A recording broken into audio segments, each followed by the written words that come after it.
G ಕಾಯ್ದೆ ವಿರುದ್ಧ ನಿರ್ಣಯ ಅಂಗೀಕಾರಗೊಂಡಿದೆ. ವಿಧಾನ ಪರಿಷತ್ನಲ್ಲೂ ನಿರ್ಣಯ ಅಂಗೀಕಾರವಾಗಿದ್ದು ಮನರೇಗಾ ಮರುಸ್ಥಾಪನೆಗೆ ಕೇಂದ್ರ ಸರ್ಕಾರಕ್ಕೆ ಇದೀಗ ಒತ್ತಾಯವನ್ನ ಮಾಡಲಾಗ್ತಾ ಇದೆ. ರಾಷ್ಟ್ರಪತಿಗಳಿಗೆ ನಿರ್ಣಯದ ಪ್ರತಿಯನ್ನ ಸಲ್ಲಿಸೋದಕ್ಕೆ ನಿರ್ಧಾರವನ್ನ ತೆಗೆದುಕೊಳ್ಳಲಾಗಿದೆ. ವಿಪಕ್ಷದ ಸಭಾತ್ಯಾಗದ ಮಧ್ಯೆಯೇ ನಿರ್ಣಯ ಅಂಗೀಕಾರಗೊಂಡಿದೆ.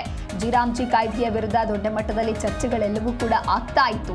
ಈ ಬೆನ್ನಲ್ಲೇ ಕೇಂದ್ರ ಸರ್ಕಾರದ ಜಿ ಕಾಯ್ದೆಯನ್ನ ರದ್ದುಪಡಿಸುವಂತೆ ಜೊತೆಗೆ ಮನರೇಗಾ ಕಾಯ್ದೆಯನ್ನ ಪುನರ್ ಸ್ಥಾಪಿಸುವಂತೆ ರಾಜ್ಯ ಸರ್ಕಾರ ಉಭಯ ಸದನಗಳಲ್ಲಿ ಮಂಡಿಸಿದ ನಿರ್ಣಯವನ್ನ ನೆನ್ನೆ ವಿರೋಧ ಪಕ್ಷಗಳ ಸದಸ್ಯರ ಗದ್ದಲ ಹಾಗೆ ಸಭಾತ್ಯಾಗದ ನಡುವೆ ಧ್ವನಿ ಮತದ ಮುಖಾಂತರವಾಗಿ ಅಂಗೀಕರಿಸಲಾಯಿತು. ಇನ್ನು ವಿಧಾನಸಭೆಯಲ್ಲಿ ನಿರ್ಣಯದ ಮೇಲಿನ ಚರ್ಚೆ ಮುಗಿದ ಬಳಿಕ ಮುಖ್ಯಮಂತ್ರಿ ಸಿದ್ದರಾಮಯ್ಯನವರು ಈ ನಿರ್ಣಯವನ್ನ ಅಂಗೀಕರಿಸುವಂತೆ ಸದನವನ್ನ ಕೋರಿದ್ರು. ನಂತರದಲ್ಲಿ ಸ್ಪೀಕರ್ ಯುಟಿ ಖಾದರ್ ಅವರು ನಿರ್ಣಯವನ್ನ ಧ್ವನಿಮತಕ್ಕೆ ಹಾಕೋದ್ರ ಮೂಲಕ ಅಂಗೀಕರಿಸಿ ಸದನವನ್ನ ಅನಿರ್ದಿಷ್ಟಾವಧಿಗೆ ಮುಂದೂಡಿದ್ರು. ಅದಾದ ನಂತರದಲ್ಲಿ ಇನ್ನೊಂದು ಕಡೆ ಅಬಕಾರಿ ಸಚಿವರ ರಾಜೀನಾಮೆಗೂ ಕೂಡ ಆಗ್ರಹಿಸಿ ವಿಧಾನಸಭೆಯಲ್ಲಿ ವಿರೋಧ ಪಕ್ಷದ ಸದಸ್ಯರು ಸದನದ ಬಾವಿಯಲ್ಲಿ ಧರಣಿಯನ್ನ ಮುಂದುವರೆಸಿದ್ರು.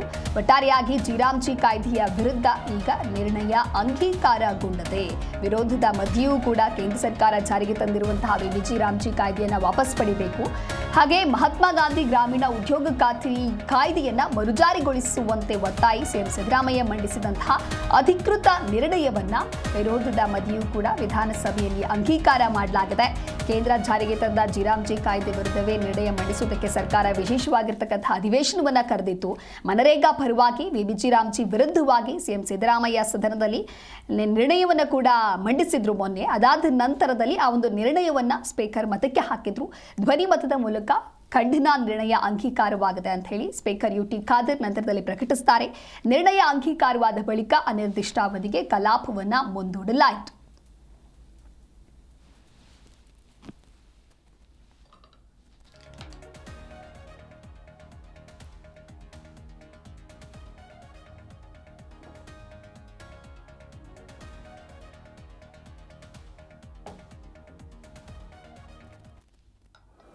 ಸಿದ್ದರಾಮಯ್ಯ ನೇತೃತ್ವ ಸರ್ಕಾರ ತಂದಿರತಕ್ಕಂಥ ಒಂದು ನಿರ್ಣಯ ಏನಿದೆ ಜಿ ಬಗ್ಗೆ ಕೇಂದ್ರ ಸರ್ಕಾರವನ್ನು ಟೀಕೆ ಮಾಡ್ತಕ್ಕಂಥ ನಿರ್ಣಯ ಇದು ಇಲ್ಲೀಗಲ್. ಈಗಾಗಲೇ ನಮ್ಮ ಉಪನಾಯಕರು ಅದೇ ರೀತಿ ನಮ್ಮ JDSನ ನಾಯಕರಾದಂಥ ಸುರೇಶ್ ಬಾಬು ಅವರು, ನಮ್ಮೆಲ್ಲ ಜ್ಞಾನೇಂದ್ರ ಎಲ್ಲರೂ ಕೂಡ ರೂಲ್ಸ್ ಬುಕ್ಕಲ್ಲಿ ಕ್ಲಿಯರ್ ಆಗಿದೆ 5 ಗಂಟೆಗಳ ಮೇಲೆ ಚರ್ಚೆ ಆಗಬಾರ್ದು ಅಂತ ಇದೆ. ಇವರು 5 ಗಂಟೆಯಿಂದ ಚರ್ಚೆ 6-7 ಗಂಟೆವರೆಗೂ ಹೋಗಿದೆ. ನಿನ್ನೆಯಿಂದ ಶುರುವಾಗಿದೆ. ಅಂದರೆ 7 ದಿನ ನೋಟಿಸ್ ಕೊಡಬೇಕಾಗಿತ್ತು. ಆ 7 ದಿನ ನೋಟಿಸು ಕೊಟ್ಟಿಲ್ಲ. ಏಕಾಏಕಿ ದೌರ್ಜನ್ಯ ಮಾಡಿ ನಿರ್ಣಯವನ್ನು ತಂದಿದ್ದಾರೆ. ನಿರ್ಣಯ ಮಾಡಿರೋದು ಅದು ಕಸದ ಬುಟ್ಟಿಗೆ ಹಾಕಿರೋ ನಿರ್ಣಯ. ಡಸ್ಟ್ಬಿನ್, ಕಾರ್ಪೊರೇಷನ್ನಿನ ಡಸ್ಟ್ಬಿನ್, ಆ ಡಸ್ಟ್ಬಿನ್ಗೆ ಆ ನಿರ್ಣಯ ಹೋಗಬೇಕು. ಅದಕ್ಕೆ 3 ನಯಾ ಪೈಸದ್ದು ಬೆಲೆ ಇಲ್ಲ.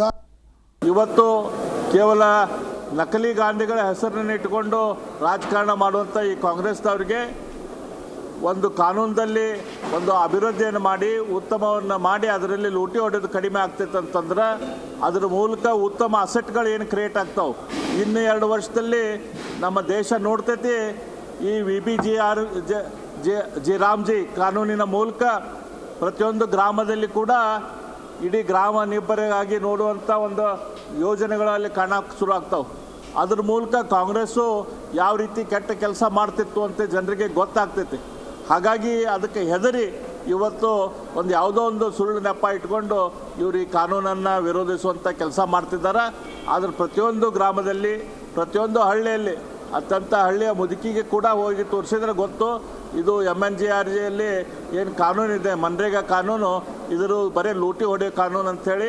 ಹಾಗಾಗಿ ಪ್ರತಿಯೊಬ್ಬ ಪ್ರಾರಂಭದಿಂದಲೇ ಕೂಡ ಈ ಸರ್ಕಾರ ಎಲ್ಲ ರೀತಿಯಲ್ಲೂ ಕೂಡ ಎಡವಿದೆ ಅಂತ ಹೇಳಲಿಕ್ಕೆ ಬಯಸ್ತೇನೆ. ಪ್ರಾರಂಭದಲ್ಲಿ ಏನು ಘನತೆವೆತ್ತ ರಾಜ್ಯಪಾಲರು ಬಂದಂಥ ಸಂದರ್ಭದಲ್ಲೂ ಕೂಡ ಇವ್ರ ನಡೆ ಹೇಗಿತ್ತು ಅಂತಕ್ಕಂಥದ್ದು ನಾವೆಲ್ಲರೂ ಕೂಡ ಗಮನಿಸಿದ್ದೇವೆ. ರಾಜ್ಯದ ಜನ ಎಲ್ಲ ಕೂಡ ಗಮನಿಸಿದ್ದಾರೆ ಅಲ್ಲಿ ಇವ್ರ ನಡವಳಿಕೆ. ಅದಾದ ನಂತರ ಆ ಚರ್ಚೆ ಬಗ್ಗೆ ಬಂದಾಗಲೂ ಕೂಡ ಅವಹೇಳನಕಾರಿಯಾಗಿ ಘನತೆವೆತ್ತ ರಾಜ್ಯಪಾಲರನ್ನ ಯಾವ್ಯಾವ ರೀತಿ ಇವರು ನಿಂದಿಸ್ಬೋದು ಇದೆಲ್ಲದನ್ನು ಕೂಡ ಮಾಡಿರ್ತಕ್ಕಂಥದ್ದು ಕೂಡ ನಾವು ನೋಡಿದ್ದೇವೆ ಈ ಸದನದಲ್ಲಿ ಯಾವ್ಯಾವುದು ಶಿಷ್ಟಾಚಾರ ಉಲ್ಲಂಘನೆ ಮಾಡಬೇಕೋ ಎಲ್ಲ ರೀತಿಯೂ ಮಾಡಲಿಕ್ಕೆ ಆ ಪೀಠವನ್ನು ದುರ್ಬಳಕೆ ಮಾಡ್ಕೊಂಡಿದೆ ಈ ಸರ್ಕಾರ ಅಂತ ನೇರವಾಗಿ ಆಪಾದನೆ ಮಾಡಲಿಕ್ಕೆ ಬಯಸ್ತೇನೆ. ಜೊತೆಯಲ್ಲಿ ಅದಾದ ನಂತರ ಇವತ್ತೇನು ನಾವೆಲ್ಲರೂ ಕೂಡ ಅಬಕಾರಿ ಇಲಾಖೆಯಲ್ಲಿ ಸಾಕಷ್ಟು ಸಾವಿರ ಕೋಟಿಗಟ್ಟಲೆ ಹಣನ ಲೂಟಿ ಮಾಡಿದ್ದಾರೆ ಅಂತಕ್ಕಂಥದ್ದು ಆ ಇಲಾಖೆ ಅಧಿಕಾರಿಗಳೇ ಕೂಡ ಆಡಿಯೋದಲ್ಲೆಲ್ಲ ಹೇಳಿರ್ತಕ್ಕಂಥದ್ದು. ಬರೀ ಈ ಅಧಿಕಾರಿಗಳು ಅವರು ವೈಯಕ್ತಿಕವಾಗಿ ಹೇಳಲಿಕ್ಕೆ ಸಾಧ್ಯ ಇಲ್ಲ, ಮಂತ್ರಿಗಳಿಗೆ ಕೊಡಬೇಕು ಅಂತಕ್ಕಂಥದ್ದೆಲ್ಲದನ್ನು ಕೂಡ ಹೇಳಿರೋದನ್ನು ಇವತ್ತು ನಾವೆಲ್ಲ ಅದನ್ನು ಪುರಾವೆಗಳು ಕೊಟ್ಟರು ಕೂಡ ಈ ಸರ್ಕಾರ ಅದನ್ನು ಲಘುವಾಗಿ ತಗೊಳ್ಳೋವಂಥದ್ದು. ಅಲ್ಲಿ ಸದಸ್ಯರುಗಳು ಬೇರೆಯವ್ರು ಮಾಡ್ದಂಗೆ ಇವರು ಮಾಡಿದ್ದಾರೆ ಬಿಡ್ರಿ ಅಂತಕ್ಕಂಥದ್ದನ್ನ ಆಡಳಿತ ಪಕ್ಷದ ಸದಸ್ಯರುಗಳೆಲ್ಲ ಮಾತಾಡ್ತಕ್ಕಂಥದ್ದನ್ನ ಇದೆಲ್ಲ ನೋಡಿದ್ರೆ ಖಂಡಿತ ಇವರು ಇರ್ತಕ್ಕಂಥ ಬೊಕ್ಕಸದ ಹಣ ಏನು ಬಡವರ ತೆರಿಗೆ ಹಣ ಪೈಸೆನೂ ಕೂಡ ಕೂಡಿಟ್ಟು ಇವರು ತೆರಿಗೆ ಕಟ್ಟಿದಂಥ ಹಣನ ಇವತ್ತು ಇವರು ಲೂಟಿ ಮಾಡಿ ಬೇರೆ ಬೇರೆ ರಾಜ್ಯಗಳ ಚುನಾವಣೆಗೆ ಬಳಸ್ಕೊಳ್ತಾ ಇರ್ತಕ್ಕಂಥದ್ದು ನಾವು ನೋಡ್ತೇವೆ. ಪ್ರಾರಂಭದಿಂದಲೇ ಕೂಡ ಈ ಸರ್ಕಾರ ಎಲ್ಲ ರೀತಿಯಲ್ಲೂ ಕೂಡ ಎಡವಿದೆ ಅಂತ ಹೇಳಲಿಕ್ಕೆ ಬಯಸ್ತೇನೆ. ಪ್ರಾರಂಭದಲ್ಲಿ ಏನು ಘನತೆವೆತ್ತ ರಾಜ್ಯಪಾಲರು ಬಂದಂಥ ಸಂದರ್ಭದಲ್ಲೂ ಕೂಡ ಇವ್ರ ನಡೆ ಹೇಗಿತ್ತು ಅಂತಕ್ಕಂಥದ್ದು ನಾವೆಲ್ಲರೂ ಕೂಡ ಗಮನಿಸಿದ್ದೇವೆ, ರಾಜ್ಯದ ಜನ ಎಲ್ಲ ಕೂಡ ಗಮನಿಸಿದ್ದಾರೆ. ಅಲ್ಲಿ ಇವ್ರ ನಡವಳಿಕೆ ಅದಾದ ನಂತರ ಆ ಚರ್ಚೆ ಬಗ್ಗೆ ಬಂದಾಗಲೂ ಕೂಡ ಅವಹೇಳನಕಾರಿಯಾಗಿ ಘನತೆವೆತ್ತ ರಾಜ್ಯಪಾಲರನ್ನ ಯಾವ್ಯಾವ ರೀತಿ ಇವರು ನಿಂದಿಸ್ಬೋದು ಇದೆಲ್ಲದನ್ನು ಕೂಡ ಮಾಡಿರ್ತಕ್ಕಂಥದ್ದು ಕೂಡ ನಾವು ನೋಡಿದ್ದೇವೆ ಈ ಸದನದಲ್ಲಿ ಯಾವ್ಯಾವುದು ಶಿಷ್ಟಾಚಾರ ಉಲ್ಲಂಘನೆ ಮಾಡಬೇಕೋ ಎಲ್ಲ ರೀತಿಯೂ ಮಾಡಲಿಕ್ಕೆ ಆ ಪೀಠವನ್ನು ದುರ್ಬಳಕೆ ಮಾಡ್ಕೊಂಡಿದೆ ಈ ಸರ್ಕಾರ ಅಂತ ನೇರವಾಗಿ ಆಪಾದನೆ ಮಾಡಲಿಕ್ಕೆ ಬಯಸ್ತೇನೆ. ಜೊತೆಯಲ್ಲಿ ಅದಾದ ನಂತರ ಇವತ್ತೇನು ನಾವೆಲ್ಲರೂ ಕೂಡ ಅಬಕಾರಿ ಇಲಾಖೆಯಲ್ಲಿ